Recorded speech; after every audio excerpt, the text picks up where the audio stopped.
بھارت کے معروف شخصیات میں شمار ہونے والے بھٹکل کے قائد قوم و قائد ملت اور ساحل آن لائن میڈیا سمیت کئی تعلیمی و سماجی اداروں سے منسلک ایس ایم سید خلیل الرحمان المعروف جناب سی اے خلیل بھاؤ 86 سال کی عمر میں مختصر علالت کے بعد دبئی میں انتقال کر گئے ہیں۔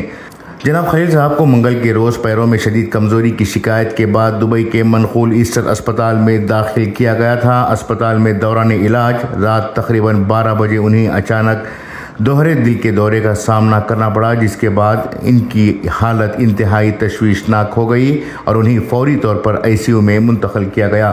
تاہم تمام کوششوں کے باوجود وہ جان بر نہ ہو سکے اور جمعرات کی اولین ساعتوں میں انتقال کر گئے۔ ایس ایم خلیل کی انتقال کی خبر سوشل میڈیا پر جنگل کی آگ کی طرح پھیل گئی۔ ان کے حق میں مغفرت کی دعاؤں کے ساتھ قوم و ملت کے لیے ان کی بے مثال خدمت کو سراہتے ہوئے تعریفی پیغامات تیزی سے وائرل ہونے لگے۔ سینکڑوں افراد نے واٹس ایپ اسٹیٹس پر مرحوم کے لیے دعائیں کی اور ان کے کردار و خدمات کو یاد کیا۔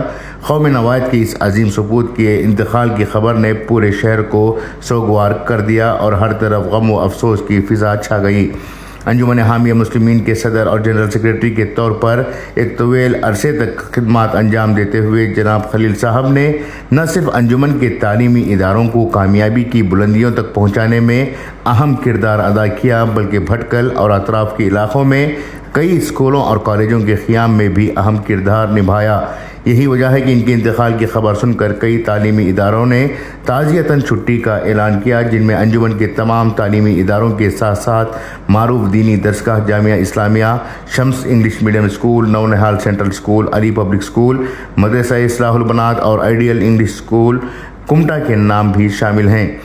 جناب خلیل صاحب کے انتقال کی خبر ملتے ہی معروف سماجی ادارے مجلس اصلاح و تنظیم بھٹکل نے آج صبح منعقدہ اپنی انتظامیہ میٹنگ منسوخ کر دی، جبکہ کل جمعہ بعد نماز عشاء بھٹکل جامعہ مسجد میں بھٹکل کے 5 مرکزی اداروں کی جانب سے تعزیتی اجلاس منعقد کرنے کا فیصلہ کیا گیا ہے۔